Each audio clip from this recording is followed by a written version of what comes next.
Bom dia, igreja. A graça, a paz, o amor e a misericórdia do Senhor estejam presentes nas nossas vidas, nos nossos corações. Amém? Queria pedir para você abrir sua Bíblia em Lucas, capítulo 16, versículos 19 ao 31. Lucas, capítulo 16, versículos 19 ao 31.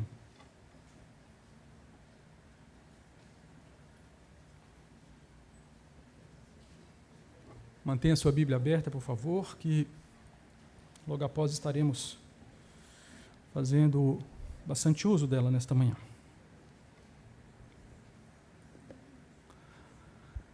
Lucas 16, do 19 ao 31, palavra do Senhor que diz: Ora, havia certo homem rico, que se vestia de púrpura e de linho finíssimo e que todos os dias se regalava esplendidamente. Havia também certo mendigo chamado Lázaro, coberto de chagas, que jazia à porta daquela, e desejava alimentar-se das migalhas que caíam da mesa do rico, e até os cães vinham lamber-lhe as úlceras. Aconteceu morrer o mendigo e ser levado pelos anjos para o seio de Abraão. Morreu também o rico e foi sepultado. Do inferno, estando em tormentos, levantou os olhos e viu ao longe a Abraão e a Lázaro no seu seio.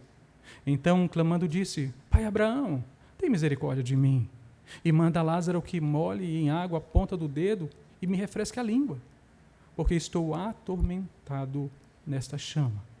Disse, porém, Abraão: Filho, lembra-te de que recebeste os teus bens em tua vida e Lázaro igualmente os males. Agora, porém, aqui ele está consolado e tu em tormentos. E, além de tudo, está posto um grande abismo entre nós e vós, de sorte que os que querem passar daqui para vós, outros não podem, nem os de lá passar para nós. Então replicou: Pai, eu te imploro que o mandes à minha casa paterna, porque tenho 5 irmãos, para que lhes dê testemunho, a fim de não virem também para este lugar de tormento. Respondeu Abraão: Eles têm Moisés e os profetas, ouçam-nos. Mas ele insistiu: Não, pai Abraão, se alguém dentre os mortos for ter com eles, arrepender-se-ão. Abraão, porém, lhe respondeu: Se não ouvem a Moisés e aos profetas, tampouco se deixarão persuadir, ainda que ressuscite alguém dentre os mortos. Oremos. Senhor, nosso Deus, eterno Pai, estamos diante da Tua palavra santíssima e pedimos a Tua bênção sobre nossas vidas para ministrar, para ouvir. Pedimos que o Senhor fale profundamente ao nosso coração nesta manhã, dando-nos sempre a direção da Tua palavra como bússola segura para os nossos passos. Sê conosco, Senhor. Fala-nos não aquilo que nós queremos ouvir, mas aquilo que a verdade da Tua palavra nos ensina. Exorta-nos, ó Pai, e faze segundo a Tua boa vontade. E assim que nós oramos, no nome do Teu Filho Jesus Cristo. Amém. O título do nosso sermão, do nosso estudo nesta manhã é Céu e Inferno, Certeza ou Imaginação? O que você acha que é? Nós temos um tempo um pouco maior, por ocasião desses domingos, onde ainda não retomamos a escola bíblica dominical em classes, então podemos avançar um pouquinho mais e nos aprofundar um pouquinho mais no texto bíblico. Queridos, o texto lido é uma das passagens da Bíblia mais elucidativas sobre o mundo, sobre o assunto, melhor dizendo, o castigo eterno e a vida eterna. Num único lugar, no passo das Escrituras, o próprio Jesus Cristo aborda direta e, às vezes, indiretamente, conceitos extremamente importantes para a fé ortodoxa, ou seja, a nossa fé. Muitos cristãos apresentam dificuldade de entendimento sobre conceitos que nessa manhã trataremos aqui. Eu peço, então, que vocês possam abrir seus corações e mentes para tudo aquilo que vamos abordar. Se, ao final, restar dúvidas, peço que me procurem após o culto a um dos pastores ou demais oficiais da igreja e assim possamos sanar tais dúvidas. A minha intenção aqui, claro que não é esgotar os assuntos que abordaremos, porque não seria possível em um único encontro, mas tratá-los de uma forma um pouco mais profunda e, sobretudo, incentivar os irmãos a buscar o conhecimento que sempre estará disponível por meio dos nossos professores na escola bíblica dominical. Em primeiro lugar, como cristãos ortodoxos que somos, partimos do pressuposto que a Bíblia Sagrada é a palavra de Deus, como ouvimos no sermão no final de semana passado. Infalível, inerrante, suficiente, é a única regra de fé e de prática para a nossa vida. Infalível porque tudo que foi escrito ou já se cumpriu ou se cumprirá. Inerrante porque possui um único autor sobre todas as coisas, o próprio Deus, que não falha. E suficiente, porque apenas por meio dela conseguimos chegar ao conhecimento pleno da pessoa de Deus, do Deus triuno, Pai, Filho e Espírito Santo, e assim encontramos salvação, mercê do sacrifício de Jesus Cristo, que nos é apresentado por meio das Sagradas Letras. Em segundo lugar, precisamos ter em Jesus Cristo a chave hermenêutica para a compreensão da Bíblia Sagrada. Entendendo assim que a regra infalível para a interpretação das Escrituras é a própria Escritura. E havendo controvérsias, o juiz supremo será sempre o Espírito Santo falando por meio das Escrituras, conforme a confissão de fé de Westminster, nosso símbolo de fé.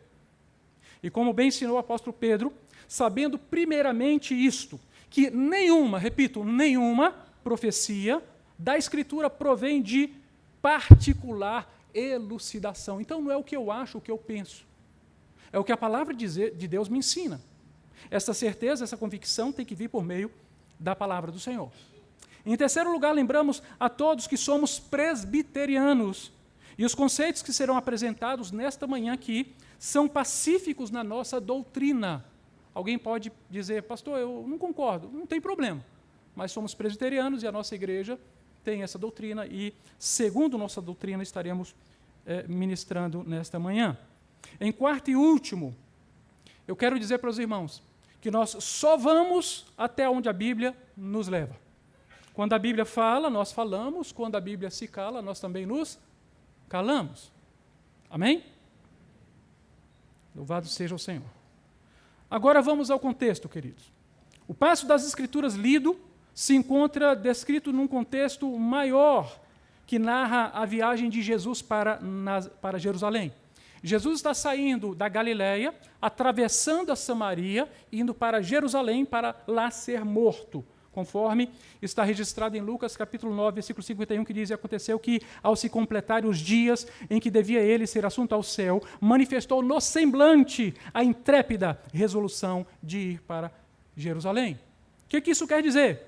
Quer dizer que esse texto mais abrangente, que nós chamamos de narrativa da viagem, que vai de Lucas 9, 51 a Lucas 19, 27, Jesus está tendo um tempo um pouco maior para conversar com seus discípulos, então ele aproveita essa oportunidade, sabendo que sua morte se aproximava, para ir um pouco mais fundo nesses assuntos.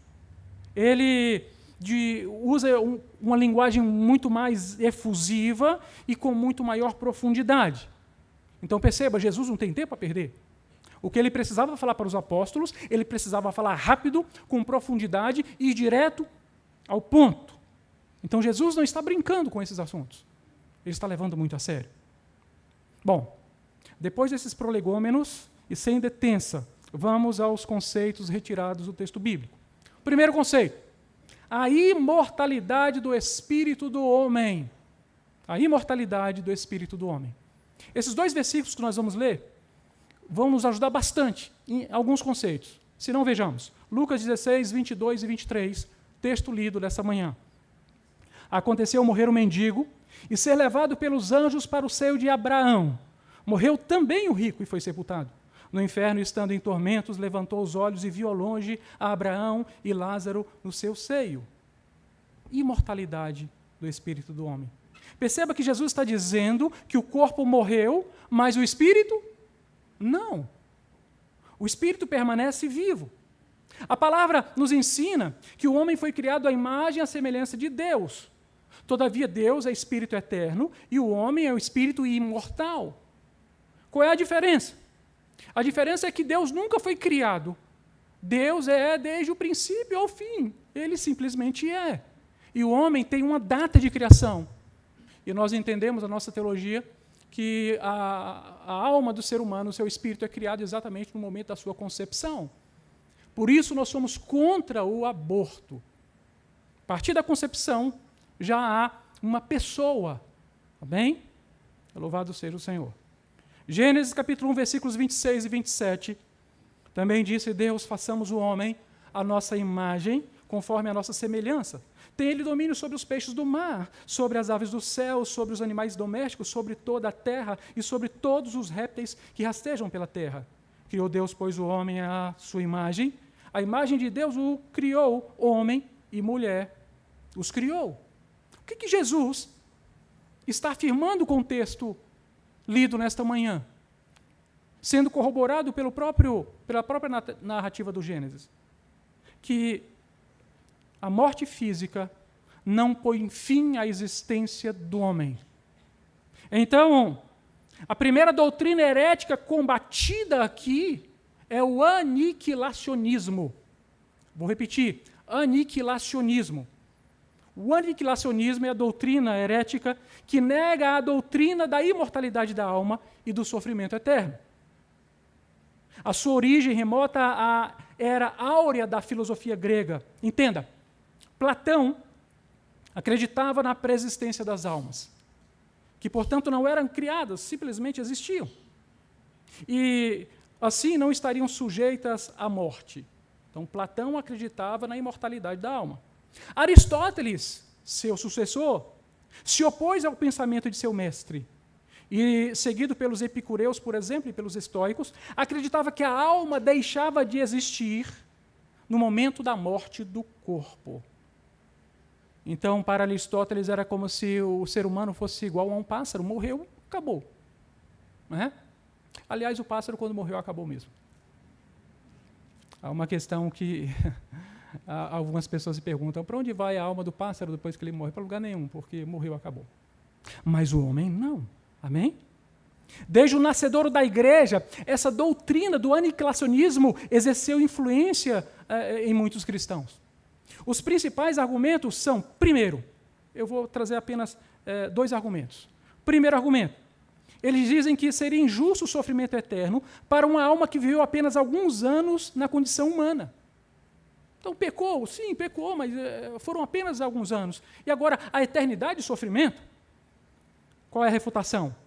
O ponto teológico que nós devemos nos ater não é no período de tempo do cometimento do pecado, quanto tempo durou o pecado, quanto tempo durou a vida de pecados. Não. Mas a pessoa contra quem o pecado foi cometido, isto é, contra a pessoa santíssima de Deus. Isso que tem que importar para que nós possamos entender aquilo que a palavra ensina. Também devemos entender que Deus é o proprietário de todas as coisas por havê-las criado. E foi Ele quem revelou em sua própria palavra que castigaria de forma eterna os ímpios e crédulos. Foi Ele quem disse. E quem somos nós para criticar o Criador? Segundo argumento dos aniquilacionistas, o atributo do amor divino não condiz com a possibilidade da existência de uma pena eterna, porque, afinal, advogam, Deus é amor. Qual é a refutação? O atributo do amor de Deus, que é exaltado pelos aniquilacionistas como se fosse o principal dos atributos, é na realidade, apenas um dos atributos.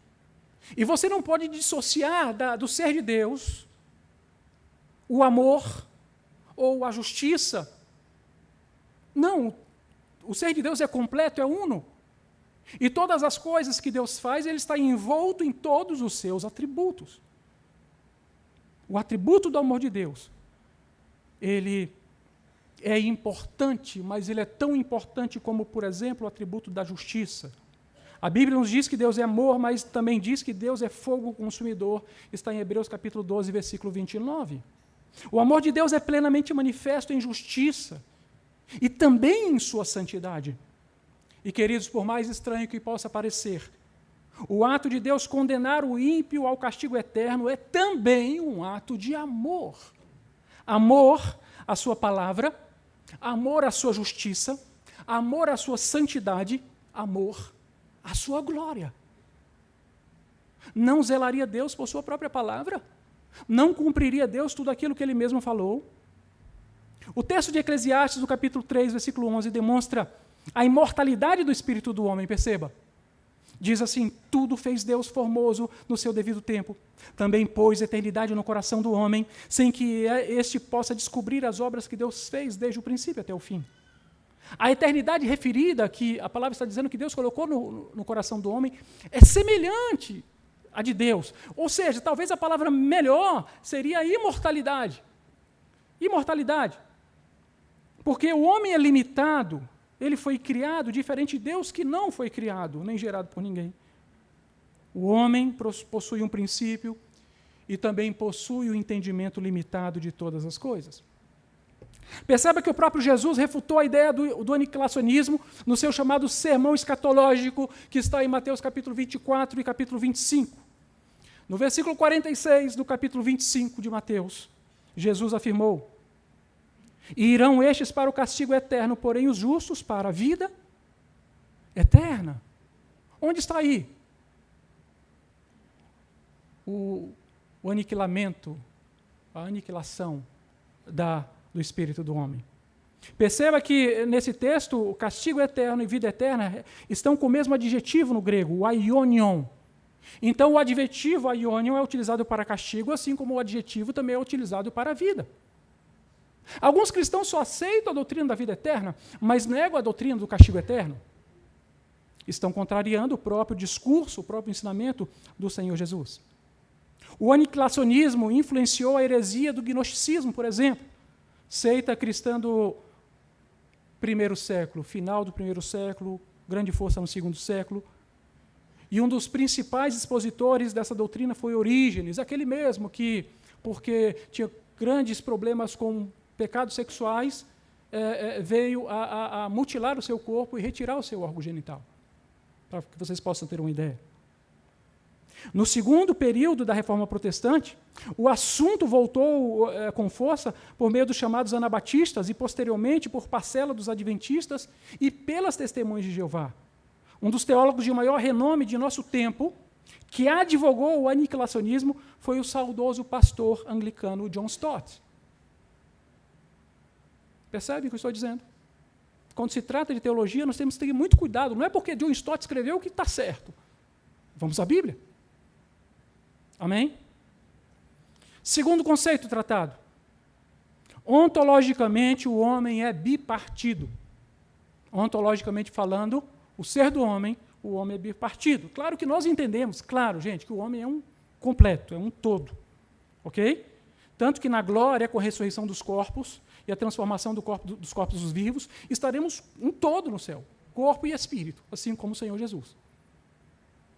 Vamos lá. Mesmo versículo 22 e 23, que nós já lemos duas vezes, o Senhor vai nos apresentar essas personagens, tanto o rico quanto o Lázaro, possuindo duas partes. E assim, nós presbiterianos, repito, nós presbiterianos somos dicotomistas e não tricotomistas. Surpresa para alguém? Então vamos adiante. O que é dicotomia? Dicotomia é a doutrina bíblica que ensina que o ser do homem possui duas partes, a saber, uma parte material e uma parte imaterial. A parte material é o corpo, soma, no hebraico, no grego. E a parte imaterial é a alma, a psique, também chamada de espírito, pneuma. Então, para nós que somos dicotomistas, nós acreditamos que o homem tem um corpo, o soma, e o homem tem uma parte imaterial, que é chamado tanto de psique quanto de pneuma, tanto de alma quanto de espírito. Ok? Já a tricotomia é a doutrina que ensina que o ser humano possui três partes, uma material e duas imateriais. A parte material é o corpo, o soma, e as duas partes imateriais são a alma, psique, e o espírito, o pneuma. Perceberam o E? Dicotomia é ou, alma ou espírito. Tricotomia é E, alma e espírito. Vamos adiante. Os argumentos dos tricotomistas se baseiam em textos que citam as três expressões no mesmo lugar, corpo, alma e espírito. Vejamos alguns exemplos. Primeiro, Hebreus capítulo 4, versículo 12. Porque a palavra de Deus é viva e eficaz e mais cortante do que qualquer espada de dois gumes, e penetra até o ponto de dividir a alma do espírito e juntas e medulas, e é apta para discernir os pensamentos e os propósitos do coração. Quero que você se lembre que nós estamos lidando com hebreus que usavam a figura do paralelismo para reforçar a ideia daquilo que eles queriam acentuar. A ideia do autor é enfatizar a parte imaterial. A ideia do autor é que as palavras alma e espírito se somem para dar mais ênfase naquilo que era imaterial e naquilo que era, de fato, mais importante. Agora, perceba também que ele se utiliza de duas palavras, que ele está fazendo a mesma coisa. Né? É apta para discernir pensamentos e propósitos. Ora, são duas coisas intrínsecas, que é complicado. Como é que você vai separar o propósito do pensamento e o pensamento do propósito? Então, a ideia é reforço, ok? Finalmente, queridos, ele vai dizer o seguinte, no final do versículo, ele apresenta a palavra coração, que também é, na linguagem bíblica, o equivalente à mente, a sede da personalidade e do caráter, o centro das volições do ser humano, ou seja, quem nós somos. Por que o Senhor pede para você, filho meu, dai-me o teu coração? Ele quer aquele pedaço de carne? Não é nada disso. O que o Senhor quer? É você. É o seu espírito. Ou é a sua alma. Ele quer você. É isso que o Senhor está dizendo. O escritor aos Hebreus não está fazendo doutrina sobre o ser humano. Não. A doutrina que ele faz aqui é sobre a penetrabilidade da palavra de Deus, sua eficiência e sua eficácia. Ele está dizendo, a palavra de Deus vai profundamente no seu coração. É isso que ele está dizendo. A doutrina do escritor aos Hebreus é sobre a palavra e não sobre o ser do homem. Segundo exemplo, 1 aos Tessalonicenses, capítulo 5, versículo 23. O apóstolo Paulo diz, o mesmo Deus da paz vos santifique em tudo, e o vosso espírito, alma e corpo sejam conservados íntegros e irrepreensíveis na vinda de nosso Senhor Jesus Cristo. Traz a ideia também de tricotomia. Paulo não está formulando doutrina sobre o ser do homem, não é isto. Paulo está abençoando, está demonstrando o elan de seu coração. Ele está mostrando o que ele deseja para os irmãos em uma oração. Ele não está fazendo doutrina aqui. Perceba que ele fala em tudo, o vosso espírito, alma e corpo, ou seja, o homem completo. Era muito comum as duas expressões para a mesma coisa, e Paulo sabia disso, ele está sendo enfático. A ideia é corroborar com a primeira e trazer grande ênfase. Perceba que Paulo, na carta a Filemon, se você quiser abrir para conferir, por favor, versículo 25, carta a Filemon, ele vai dizer, a graça do Senhor Jesus Cristo seja com o vosso espírito. E a alma não, Paulo esqueceu da alma. Percebe? Como nós precisamos fazer teologia com base em todo o aparato do texto bíblico. Era comum, então, usar dessa expressão para somar a primeira expressão. Não se convenceu ainda? Vamos à Gênese do homem, Gênesis capítulo 2, versículo 4. E essa é a gênese dos céus e da terra, quando foram criados, quando o Senhor Deus os criou. Aqui é uma afirmação. Esta é a Gênese. Gênesis capítulo 2, versículo 7. Então formou o Senhor Deus ao homem do pó da terra e lhe soprou nas narinas o fôlego de vida, e o homem passou a ser alma vivente. Aqui, nós vemos duas partes. O corpo sendo formado da eretz, da terra, o pó da terra, não é? E o espírito, no hebraico, ruá. Então, Deus sopra o ruá pelas narinas do homem, não é? E, a partir desse momento, o homem se torna o que a Bíblia vai chamar de nepesh. O que é o homem? O homem é nepesh. É ser vivente. É corpo e espírito. É quem ele é. É isso que a Bíblia está falando. O homem completo é nepesh.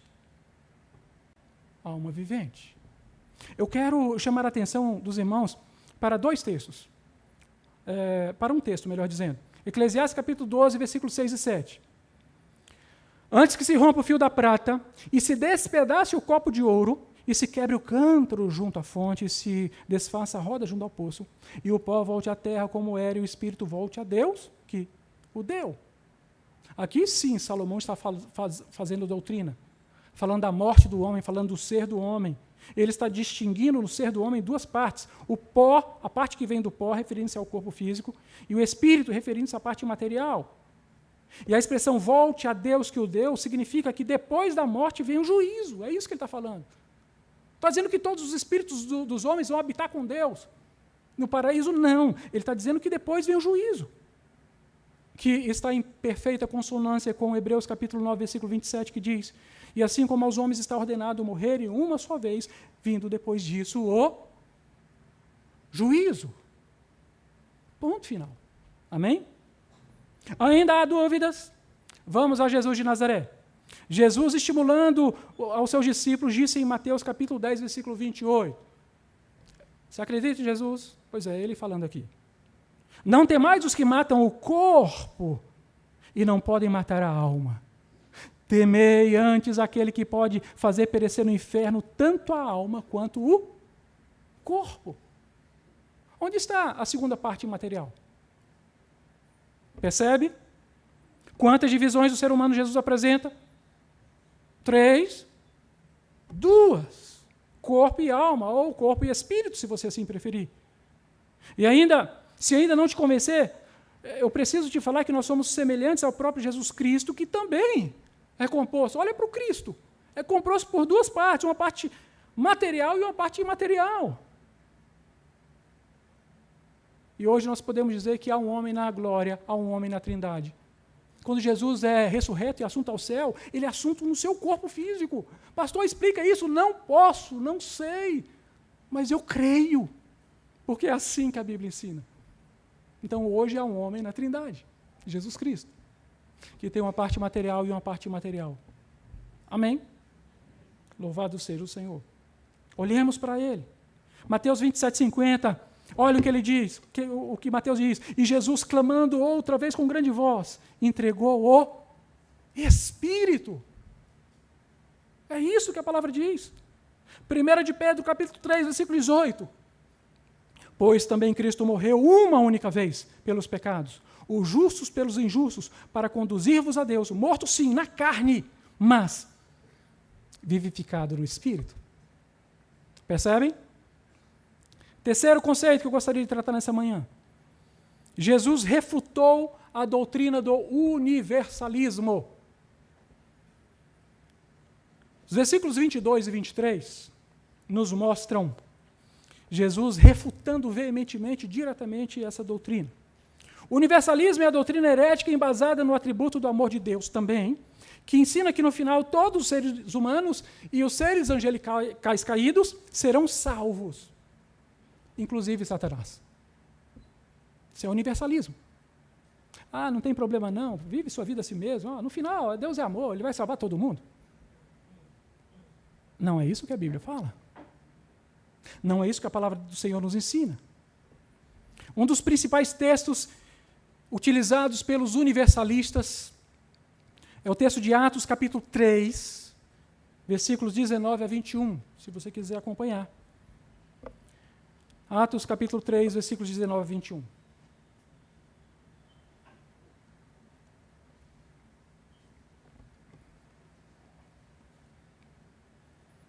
A palavra do Senhor que diz: arrependei-vos, pois, e convertei-vos para serem cancelados os vossos pecados, a fim de que da presença do Senhor venham tempos de refrigério, e que envie Ele, o Cristo, que já vos foi designado, Jesus, ao qual é necessário que o céu receba até aos tempos da restauração de todas as coisas, de que falou por boca dos seus santos profetas desde a antiguidade.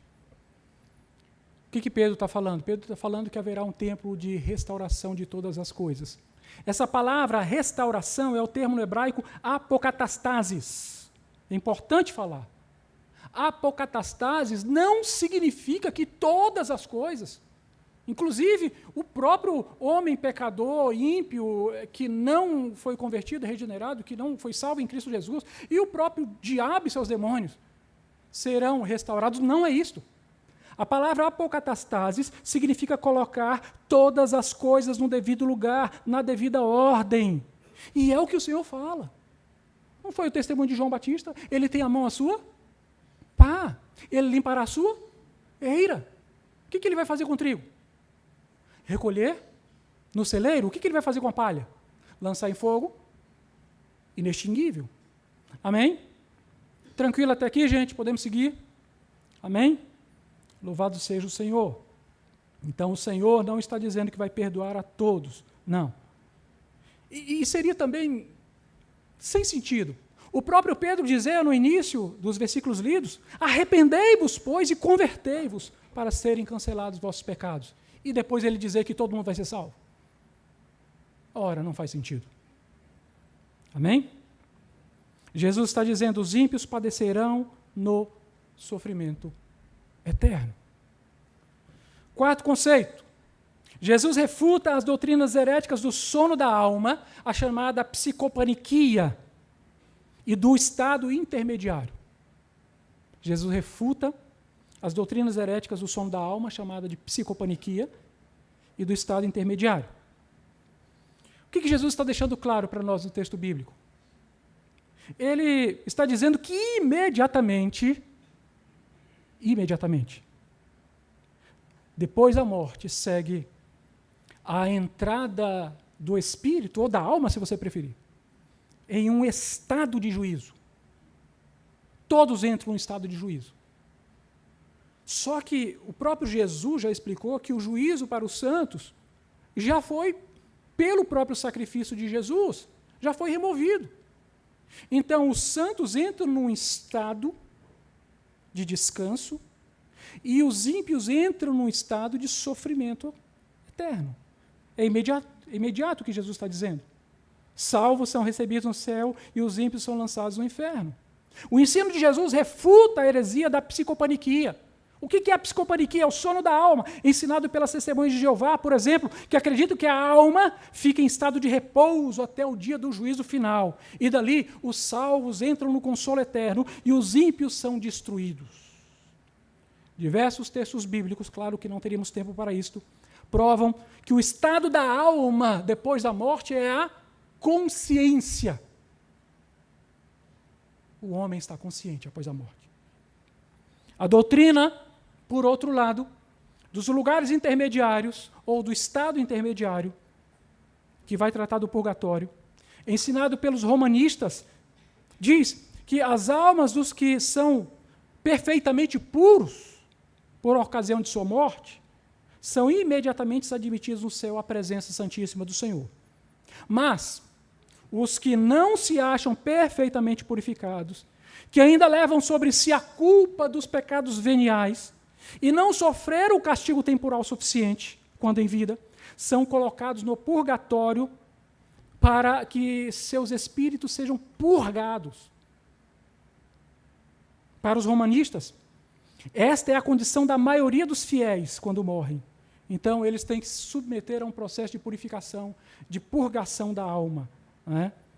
E, do contrário, eles não podem entrar à presença santíssima de Deus e nem gozar das supremas alegrias e das bem-aventuranças do céu. A base doutrinária para a doutrina dos lugares intermediários é um livro que não é canônico. Vou repetir para os irmãos. Um livro que não é canônico, que não faz parte do cânon das Sagradas Escrituras. Nós sabemos que a nossa Bíblia ela possui um número de livros menor do que o número de livros da Igreja Católica. A nossa Bíblia possui quantos livros? 66 livros. Amém? A Bíblia da Igreja Católica possui quantos livros? 72. Ok? O que vai acontecer? No livro que não é canônico, não faz parte da nossa Bíblia, um livro que não foi reconhecido por Jesus e pelos apóstolos no seu tempo, porque no tempo de Jesus o cânon do Antigo Testamento já estava fechado. Então, os romanistas, com base em 2 Macabeus, capítulo 12, versículos 41 a 45, eles ensinam a doutrina dos lugares intermediários. Perceba o que Judas Macabeus ensinava. Vou ler o texto. Não é canônico, repito, não é canônico, não faz parte da nossa Bíblia.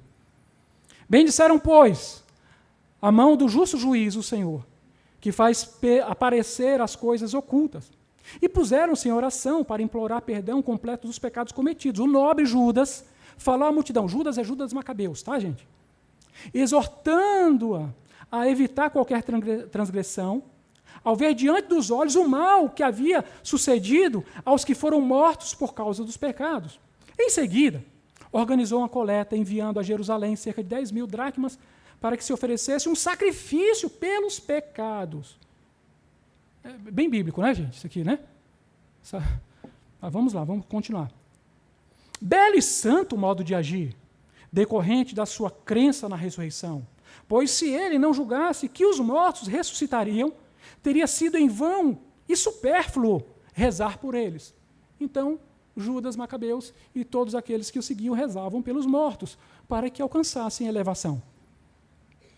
Mas, se ele acreditava que uma belíssima recompensa aguarda os que morrem piedosamente, era esse um bom e religioso pensamento. Eis porque ele pediu um sacrifício expiatório para que os mortos fossem livres de suas faltas. Como é que nós vamos fazer um sacrifício expiatório por quem está morto? Se a própria Bíblia nos ensina que depois da morte segue-se o juízo. E existem outros textos, claro, muitos textos que vão refutar a doutrina romanista do purgatório. E eu vou citar apenas um, já lido. Assim como aos homens está ordenado morrerem uma só vez, vindo depois disso o juízo, assim também, olha o exemplo que ele dá, para reforçar a doutrina, ele diz, assim também Cristo, tendo se oferecido uma vez para sempre, para tirar os pecados de muitos, aparecerá a segunda vez sem pecado aos que aguardam para a salvação. Ele disse, é tão certa a doutrina de que o homem só pode morrer uma vez, depois disso vem juízo, é tão certa que é tão certa quanto a doutrina de que Cristo morreu, ressuscitou e voltará. Então não existe lugares intermediários. Amém? Quinta doutrina. Jesus ensina a doutrina da realidade do céu e do inferno. E eu vou ler novamente, queridos, Lucas 16, 22 a 23. Aconteceu morrer o mendigo e ser levado pelos anjos para o seio de Abraão. Morreu também o rico e foi sepultado. No inferno, estando em tormentos, levantou os olhos e viu ao longe Abraão e Lázaro no seu seio. Perceba, queridos, não se trata aqui de uma ilação da imaginação de Cristo. Não. De um devaneio. Não. Mas Jesus apresenta como a realidade. Ele apresenta a certeza da existência do inferno. Ele não está brincando com a doutrina. Ele não está querendo amedrontar seus discípulos. Claro que não é nada disso. Mas ele está dizendo, não existe lugares intermediários. Existe céu e existe inferno. Queridos, existem 4 expressões bíblicas usadas para descrever o inferno. A primeira delas é Sheol, em hebraico. Significa lugar profundo, cova e inferno. Tem vários textos, eu vou apenas citar Deuteronômio 32, 22, 2 Samuel 22, 6, Jó 11, 8, Isaías 5, 14 e segue muitos outros textos. São, na realidade, 62 textos no Antigo Testamento. A outra palavra é Hades, a palavra grega, que significa profundeza, lugar de habitação dos mortos e inferno. E também vários textos no Novo Testamento, muitos nós vamos citar um pouco mais à frente, então eu não vou citá-los aqui agora. Outra expressão para inferno é a palavra Geena, grega, e a tradução é literalmente inferno, e a palavra mais usada por Jesus. É usada 12 vezes no Novo Testamento. Geena é uma adaptação grega da palavra hebraica Gehinom, que quer dizer vale de Inom. O vale de Inom, queridos irmãos, era uma terra do lado sul de Jerusalém, que pertenceu a Inom, um rei cananeu, e depois a seus descendentes. Naquele local foi erigido um altar para Moloque, e ali pessoas eram sacrificadas a Moloque, crianças eram sacrificadas a Moloque. Por exemplo, os reis Acaz e Manassés, reis hebreus, por exemplo, ofereceram seus filhos naquele lugar, no Vale de Inom, no altar para Moloque. Nos tempos de Jesus, o Geena era o depósito de lixo da cidade, era o lixão. Todo o lixo de Jerusalém era jogado ali no Geena. Todo o lixo. Era um monturo. E se jogava de tudo. resto de comida, resto de animais, e dizem alguns historiadores que até cadáveres humanos eram lançados ali, aqueles que não tinham condição do sepultamento. Então perceba que Jesus compara o inferno ao Guiena, e duas coisas ele apresenta: fogo e gusanos. Gusanos são vermes. Eles iam ali, o fogo é inextinguível, e os vermes não morrem. O que acontecia? As pessoas jogavam as carnes dos animais, por exemplo, e aquilo que caía sobre o fogo era queimado, era consumido, mas aquilo que rolava e caía, por exemplo, na depressão do terreno, onde o fogo não pegava, os vermes atacavam. E os vermes não morriam. Compreende o que Jesus está falando? Ah, pastor, é apenas uma metáfora. Será que é uma metáfora de Jesus? Eu penso que não. Pastor, ele está tipificando um sofrimento que terá sim, ainda que Jesus esteja tipificando um sofrimento que haverá, mas é algo muito terrível, que se compara a um fogo que consome sem se extinguir, e a vermes que carcomem o ser sem morrer. A quarta palavra utilizada para inferno é a palavra grega tártaro, e a tradução também é literal, inferno. Esta palavra ocorre apenas uma vez no texto bíblico, está em 2 de Pedro, capítulo 2, versículo 4. Pedro diz, ora, se Deus não poupou anjos quando pecaram, antes precipitando-os no inferno, no tártaro, os entregou a abismos de trevas, reservando-os para juízo. Pedro, essa passagem mostra três coisas, pelo menos. A primeira, a descrição do lugar de sofrimento eterno, como as demais palavras já citadas. Segundo, a sabedoria apostolar. Pedro se vale de pontos de contato com a religião grega, com a mitologia grega, para anunciar a verdade do Evangelho. Nós chamamos isso de uso de narrativas similares. Deus está se revelando às ações, o tempo inteiro. Romanos capítulo 1 vai nos ensinar isso. O tempo inteiro o Senhor está se revelando às nações, por meio da sua graça comum, por meio de toda a criação. Então é comum em todas as religiões nós pegarmos essas doutrinas. Por quê? Porque Deus está se revelando. Então aqui Pedro está usando um ponto de contato. Os gregos acreditavam na existência dos chamados campos elíseos, que eram o lugar de descanso para as pessoas boas e para os heróis. E também acreditavam na existência do Tártaro, que era o lugar de castigo para os ímpios, homens maus. O que Pedro está fazendo em terceiro lugar? Utilizando da linguagem comum do povo. O grego, queridos, era o inglês da época, era o grego koiné, era a língua comum, a língua universal. Então Pedro está se utilizando disso para pregar o Evangelho. Amém? Algumas considerações sobre o inferno. Alguns opositores dizem que a doutrina do sofrimento eterno e do inferno não foi criada por Cristo, mas pelos seus apóstolos, principalmente por Pedro e por Paulo. Ledo engano. Eles diziam que essas pessoas, que os apóstolos queriam gerar medo nas pessoas. E assim o cristianismo alcançaria muitos adeptos. Ledo engano. Quem mais falou sobre o inferno foi o próprio Jesus. Ele falou mais sobre o inferno do que todos os discípulos juntos. Será que Jesus está brincando com a doutrina? É claro que não.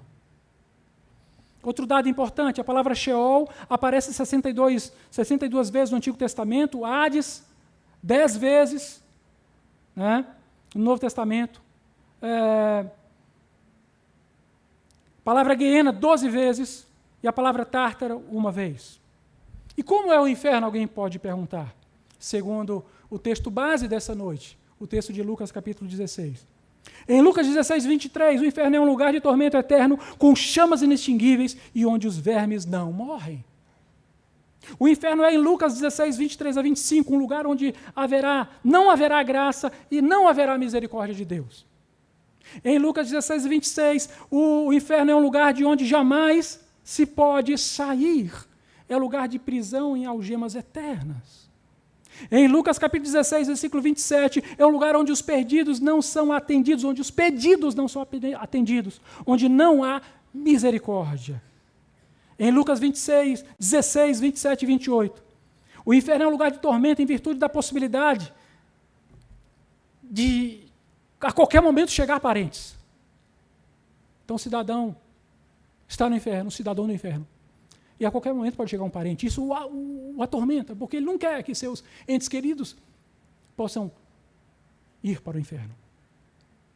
Em Lucas 16, 28 a 30, o inferno é um lugar de onde não se pode ajudar a ninguém. Então, preste atenção no que eu vou falar para você. No inferno não existem missões. Nem missão de resgate, missão impossível. Vamos resgatar alguém do inferno. Não existe. E nem missão do inferno para avisar a outro também não existe. O inferno é o lugar onde os amores póstumos não funcionam. Aliás, amor póstumo não funciona em lugar nenhum, né? Depois que morreu quer falar bem, quer fazer busto e homenagem. Não, faça isso em vida. Né? Homenageie em vida, dê flores em vida, diga que ama em vida. Porque morreu, segue-se o juízo. Amém? Como é o inferno em outros textos bíblicos? Em Isaías 66, versículo 24, é um lugar onde o fogo nunca se apaga, os vermes nunca morrem, e onde o aspecto cadavérico dos ímpios causará horror. Em Daniel capítulo 12, versículo 2, é um lugar de vergonha eterna. Em Mateus 3 e 12 e Marcos 9 e 46, um lugar de fogo inextinguível. Em Mateus 9, 3 e 12, 22 e 13 e 25 e 30, é um lugar de trevas, choro e ranger de dentes. Em Mateus 13, 50 é uma fornalha acesa. Em Mateus 18, 8 é um lugar eterno. Em Mateus 18, 9 é o inferno de fogo. Em Lucas 13, 28 é um lugar de choro e ranger de dentes. Em Marcos 13, 46 e 48 é um lugar onde o verme não morre e o fogo não se apaga. Em 2 Tessalonicenses 1 e 9, um lugar de destruição eterna. Em Apocalipse 14, 11, um lugar de tormento pelos séculos dos séculos. E muitos outros textos bíblicos seguem.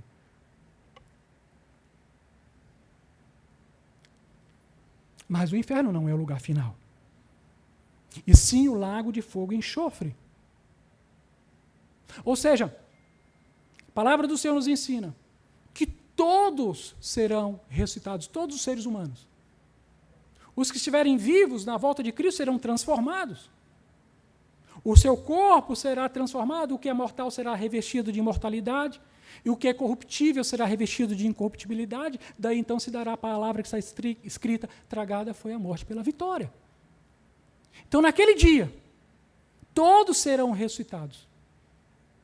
Os salvos para o descanso eterno e os ímpios para a condenação eterna. Então veja que os espíritos serão unidos ao corpo, como o homem foi desde o início, Nepesh. E assim irão para o lugar de destino. Apocalipse 20, versículos 13 a 15. Deu o mar os mortos que nele estavam, a morte e o além entregavam os mortos que nele havia, e foram julgados um por um, segundo as suas obras. Então a morte e o inferno foram lançados para dentro do lago de fogo. Esta é a segunda morte, o lago de fogo. E se alguém não foi achado escrito no livro da vida, esse foi lançado para dentro do lago de fogo. Apocalipse 20, versículo 10.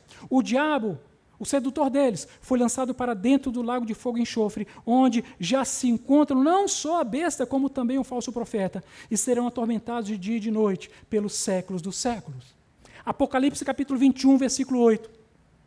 Quanto, porém, aos covardes, aos incrédulos, aos abomináveis, aos assassinos, aos impuros, aos feiticeiros, aos idólatras, e a todos os mentirosos, a parte que lhes cabe será no lago que arde com fogo e enxofre, a saber, a segunda morte. A pergunta que nós devemos fazer é: seria o inferno e o lago de fogo e enxofre fruto da imaginação do autor bíblico? É isso mesmo que pensamos? Porque há cristãos que pensam assim. Quando aplicamos o questionário no ano passado, o presbítero Alex está aqui, pode corroborar com essa informação. Houve pessoas que disseram que não acreditavam que o inferno era literal. A nossa igreja. Enquanto a Bíblia diz que é. O próprio Jesus diz que é. Ou será uma realidade? Eu não acredito que Jesus Cristo gastaria tanto tempo para falar de algo que não é real? Eu não acredito. Era hora da gente dizer assim, é misericórdia. Misericórdia. Que o Senhor tenha misericórdia de nós. Amém. E você? Você acredita na existência do inferno? Do lago de fogo e enxofre? Ou você é uma daquelas pessoas que afirma que todas as referências à doutrina bíblica do sofrimento eterno não passam de metáforas, de alegorias? Você crê no céu? Ah, sim, pastor, eu creio. Crê no céu, você quer. Algumas considerações sobre o céu. Gênesis capítulo 1, versículo 1 diz, no princípio criou Deus os céus e a terra. Perceba que a palavra céus está registrada no plural. A palavra em hebraico é shamaim. Os céus. Os céus são de Deus. Os hebreus acreditavam na existência de 3 céus. O primeiro céu é o céu inferior, que conhecemos como a nossa atmosfera. Ok? Ionosfera, estratosfera e por aí vai. Então, aí a nossa atmosfera é o primeiro céu, é o céu terrestre. Gênesis capítulo 1, versículo 20 vai dizer, disse também Deus, povoem-se as águas de enxames de seres viventes e voem as aves sobre a terra, sob, embaixo do firmamento dos céus. Então, o primeiro céu onde as aves voam, ok? Onde estão as nuvens. O segundo céu é conhecido como céu intermediário, o firmamento. Gênesis capítulo 1, versículo 8, e chamou Deus ao firmamento céus. Houve tarde e manhã, o segundo dia. O terceiro céu é o céu superior, o lugar de habitação do Altíssimo, e você pode encontrar, por exemplo, em Isaías 63 e 15, que diz, atenta do céu e olha da tua santa e gloriosa habitação. Esse é o terceiro céu. Mais um pouco à frente falaremos sobre o terceiro céu. No estudo de hoje, no texto estudado de hoje, Jesus foi enfático em apresentar a doutrina do descanso eterno no céu com o Senhor. Lucas 16, 22, aconteceu morrer o mendigo e ser levado pelos anjos para o seio de Abraão. Eu não vou entrar na questão do seio de Abraão agora, que é um pouco mais complexa, em outra ocasião nós o faremos. Mas entenda como lugar de descanso eterno. Lucas capítulo 16, versículo 22. No inferno, estando em tormentos, levantou os olhos e viu ao longe Abraão e Lázaro no seu seio. Viu no local de descanso. Em Lucas 16, 25, agora, porém, aqui, ele está em consolo e tu em tormentos. Então, o local de descanso é o local de vida com Deus, local de paz, de alegrias indizíveis, da presença graciosa do Senhor. O Deus bondoso estará sempre presente. Enquanto que no inferno é o contrário. Deus, não tem como Deus não estar no inferno. Deus está em todos os lugares. Só que ali é a presença não graciosa, mas é o Deus em sua expressão de ódio pelo pecado. Ok? Alguns textos bíblicos, apenas 2, que ressaltam a doutrina do descanso eterno. Esse é belíssimo, belíssimo. Já parte das próprias palavras de despedida do Senhor Jesus aos seus discípulos, que está em João capítulo 14, versículos de 1 a 3, que dizem, não se turbe o vosso coração. Eu imagino, queridos, assim, com todo o coração, como estava o coração dos discípulos, Jesus já falando tão claramente sobre sua morte, ele já com o coração apertado, e ele diz, não se turbe o vosso coração, crede em Deus, crede também em mim. Na casa de meu pai há muitas moradas, e se não fora, eu vou-lhe teria dito, pois vou preparar-vos lugar. E quando eu for e vos preparar lugar, voltarei e vos receberei para mim mesmo, para que onde eu estou, estejais vós também. Que palavras doces do Senhor. Há moradas no céu, queridos, amém? Segundo o texto está em Lucas capítulo 23, 42 e 43. E acrescentou Jesus, lembra-te de mim, e acrescentou para Jesus, né? Lembra-te de mim quando vieres no teu reino. E a resposta dulcíssima de Jesus, Em verdade te digo que hoje, quando?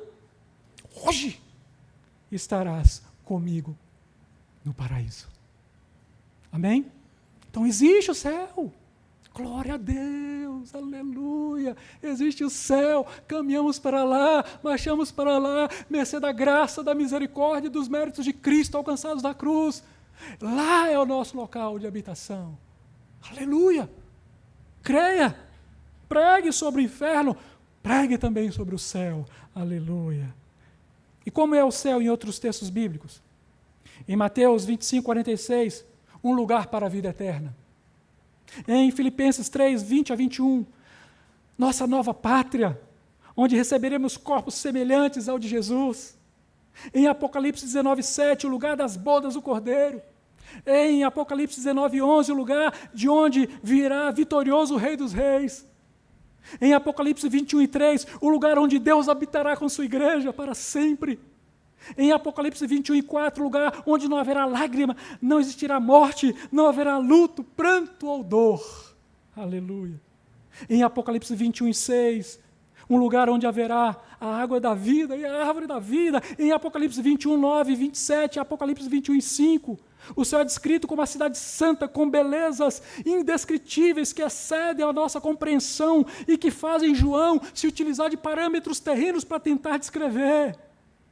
É o lugar do fulgor da glória de Deus sendo comparado à pedra de jaspe em sua verdura. A cidade santa é descrita como um cubo perfeito de medida de 12.000 unidades em cada dimensão. A perfeição das perfeições. Tem 3 portas e a porta é uma pérola inteira. Cada porta, cada 3 portas virada para cada aresta do cubo, para cada lateral do cubo. A cidade de ouro semelhante a vidro e as suas ruas, semelhante a ouro e vidro, e as suas ruas são de ouro e de cristal. O que João quis dizer com isto? Tentou comparar, compreende? Os fundamentos da muralha são de todas as pedras preciosas, mas ele destaca 12 para mostrar a perfeição. Ele destaca o jaspe, a safira, a calcedônia, a esmeralda, o sardônio, o sárdio, o crisólito, o berilo, o topázio, o crisópaso, o jacinto e a ametista. É belíssimo. As suas portas são maravilhosas. Lá está o livro da vida do Cordeiro, a ave da vida, o livro de Deus e do Cordeiro, um lugar onde não haverá noite, nem haverá sol, porque o Senhor brilhará para sempre sobre o seu povo. O que ele está dizendo? Não tem palavras para descrever. É como se ele dissesse para mim e para você: é o melhor que eu posso fazer. Obrigado, João. Amém? Obrigado, Senhor, por sua revelação. Eu quero concluir o nosso estudo dessa manhã com 3 textos que são extremamente importantes, gente. O primeiro deles, 2 de Paulo aos Coríntios, capítulo 12, versículos de 1 a 6. Abra sua Bíblia, por favor. 2 aos Coríntios, capítulo 12, versículos de 1 a 6.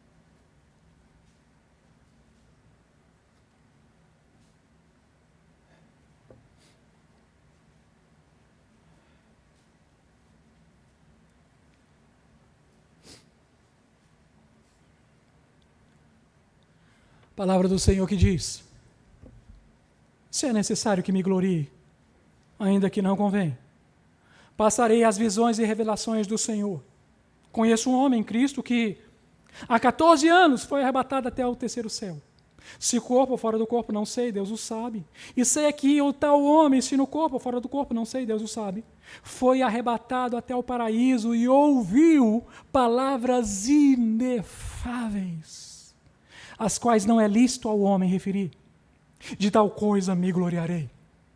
Não, porém, de mim mesmo, salvo nas minhas fraquezas. Pois se eu vier a gloriar-me, não serei nécio, porque direi a verdade, mas abstenho-me, para que ninguém se preocupe comigo mais do que em mim vê ou de mim ouve.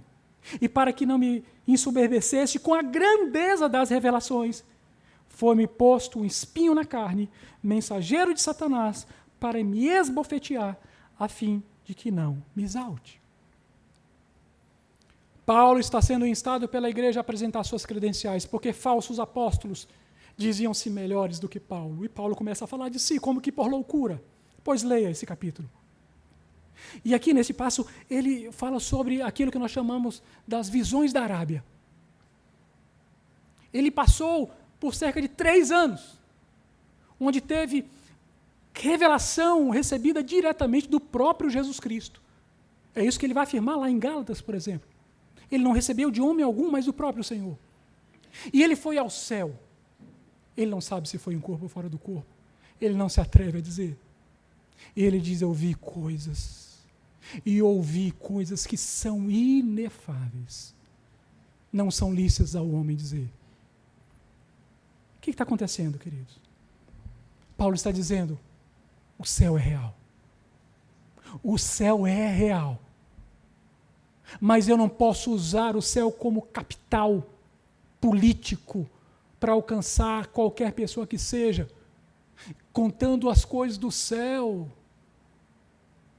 A minha esposa sabe, uma vez nós fomos convocados, eu e ela, para, não falo isso por maldade não, apenas um testemunho, para irmos a uma casa de uma pessoa que tinha sido arrebatada até o céu. Passou uma semana no céu. E eu era muito novo e fomos, estava no início do nosso ministério pastoral, e chegando ali, a pessoa mal abriu o olho e dizia que as vistas foram ofuscadas pela beleza, pela glória do céu. E ela dizia, começava a dizer coisas, e as coisas não faziam sentido. E ela falava sobre coisas que aconteceram na nossa vida ministerial, que nós viajaríamos o mundo inteiro pregando a palavra. E ela viu Celiane com um dos nossos filhos pequenos no colo, e ela dizia, olha, não se preocupa com esse filho, porque Deus vai cuidar. E tinha outros 2 que estavam em casa. Então, como se esquecesse, como se estivesse revelando coisas, mas esquecendo, como se Deus não soubesse de quantos pertenciam à nossa família. Em determinado momento, ela falou assim, olha, pastor, eu vi a sua mansão no céu. E eu trouxe essa rosa, e ela pegou a rosa imaginária, e me entregou, e eu constrangido, muitas pessoas olhando para mim, eu tive que estender a mão para pegar a rosa. Pega essa rosa, é do jardim da sua mansão celestial. E leve essa rosa contigo. Gente, o que eu quero falar para vocês? Paulo, quem era Paulo? Eu preciso dizer quem era Paulo. Ele viu e ouviu coisas maravilhosas demais. Motivo para a própria soberba de dizer eu vi. Por isso foi colocado um espinho na carne e mensageiro de Satanás. Mas Paulo não ousou abrir a sua boca para dizer como era. João contou como era o céu porque ele recebeu ordem do Senhor para escrever. E para dizer para a igreja que estava em sofrimento. O que eu quero dizer aqui? O céu é um assunto sério.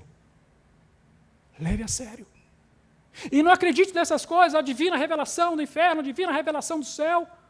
Mary Baxter diz que lá nos anos de 70, na década de 70, que foi arrebatada até o céu todas as noites, por 3 horas da noite. Ela foi ao inferno, melhor dizendo, e ficou lá no inferno durante 1 mês, por 3 horas a cada noite. E ela passa a descrever o inferno com categorias extremamente humanas, com coisas absurdas. O inferno tem o formato de um corpo humano voltado para baixo. O inferno, isso parece até Dante Alighieri descrevendo na Divina Comédia o inferno. Os 9 níveis do inferno. Gente, a divina revelação do céu, assim como a divina revelação do inferno, estão na palavra de Deus. Tudo o que nós precisamos saber está na palavra de Deus. Então não busque essas coisas, você não precisa disso. Você tem a revelação por excelência, que é a palavra do Senhor. Amém? Segundo texto, abra sua Bíblia. Apocalipse capítulo 14, versículos 9 a 12. Já caminhamos para o fim, queridos. Sabemos que temos um tempo um pouquinho maior, mas já estamos caminhando para o fim. Palavra do Senhor que diz, Apocalipse 14, 9 a 12. Seguiu a esses outro anjo, o terceiro, dizendo em grande voz, se alguém adora a besta e a sua imagem recebe a sua marca na fronte ou sobre a mão, também esse beberá do vinho da cólera de Deus, preparado sem mistura do cálice da sua ira, e será atormentado com fogo e enxofre diante dos santos anjos e na presença do Cordeiro. A fumaça do seu tormento sobe pelos séculos dos séculos, e não tem descanso algum, nem de dia nem de noite, os adoradores da besta e da sua imagem, E quem quer que receba a marca do seu nome, repare no versículo 12.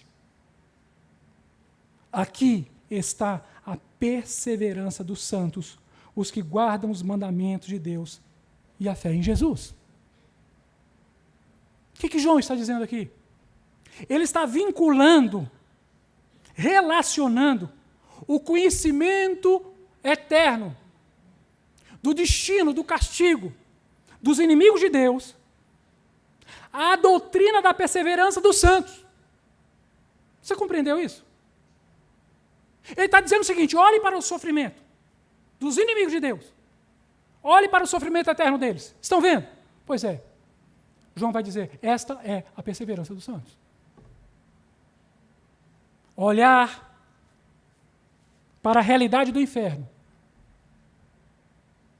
nos ajudará na nossa perseverança.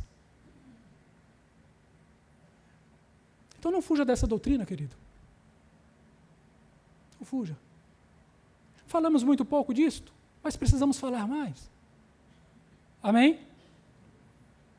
Terceiro texto. Judas. Versículos 22 e 23. Livro de Judas, versículos 22 e 23. Logo antes aí do Apocalipse, querido.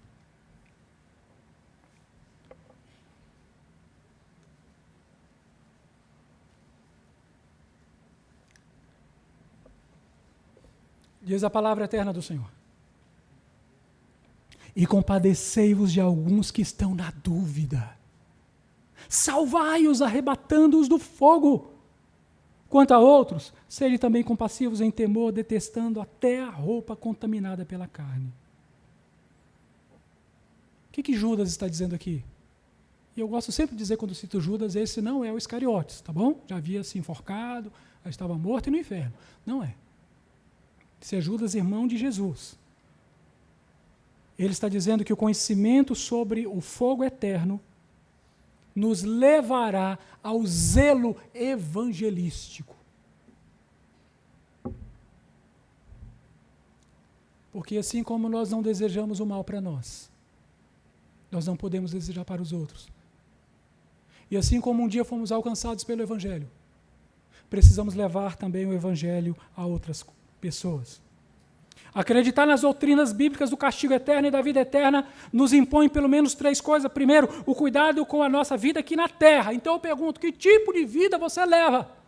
Sabendo que existe céu e inferno. Segundo, o zelo missionário que devemos ter com aqueles que ainda não conhecem a Jesus. Estamos pregando a palavra de Deus, nos envolvemos na tarefa da evangelização. Ou não? Isso é coisa para os pastores, para os presbíteros, para os missionários, para os diáconos, para as irmãs de oração, para os professores da escola. E terceiro, a atenção e o cuidado que devemos dar à nossa família, pregando para eles a palavra de Deus. A preocupação do rico era com seus irmãos, só que não dava mais tempo. Amores póstumos, não dá mais tempo. E agora? Nós temos vida e podemos pregar para a nossa família. Temos feito isto. Claro que você pode entender a Bíblia, que a Bíblia só está usando metáforas, que essa história de castigo e vida eterna não são bem assim, não. Jesus levou a sério, queridos. Pedro levou a sério, Paulo levou a sério, Tiago levou a sério, os apóstolos levaram a sério, os reformadores da igreja levaram a sério, e nós precisamos levar a sério. Eu quero me dirigir nesse momento a você, meu querido amigo que nos visita nesta manhã, ou que ainda não entregou sua vida a Jesus, que ainda não conhece o Senhor. Eu peço a você que preste bastante atenção no conselho do escritor aos Hebreus, Hebreus 4:7, que diz, hoje, se ouvirdes a voz, a sua voz, não endureçais o vosso coração. Hoje. Muito melhor nos será sermos levados pelos santos anjos para o céu do que sermos lançados no inferno e depois no lago de fogo e enxofre. Que Deus tenha misericórdia de nós e nos abençoe. Curva a sua cabeça, vamos orar. Senhor, eis a tua palavra lida e proclamada neste momento. Senhor, a palavra não é minha, nem de homem algum. É a tua palavra, Senhor. Então, querido Deus, aquilo que nós, a nossa incapacidade, não podemos falar ao coração das pessoas, Santo Espírito de Deus, fala tu, Senhor. Ministra tu a cada coração. E faz uma grande obra, Senhor. Obrigado porque estamos aqui. E porque nesta manhã, no dia chamado hoje, no tempo chamado agora, podemos compartilhar dessa mensagem, aprender com ela e entregar o nosso coração em tuas mãos. Muito obrigado, Senhor. Muito obrigado. Aplica a tua palavra em nosso coração. Salva aqueles a quem o Senhor tem de salvar, os teus eleitos, aqueles a quem o Senhor escreveu o nome no livro da vida desde a fundação do mundo. Tudo isso para a glória do teu nome. Eu oro assim no nome de Jesus. Amém. Que Deus nos abençoe. Amém.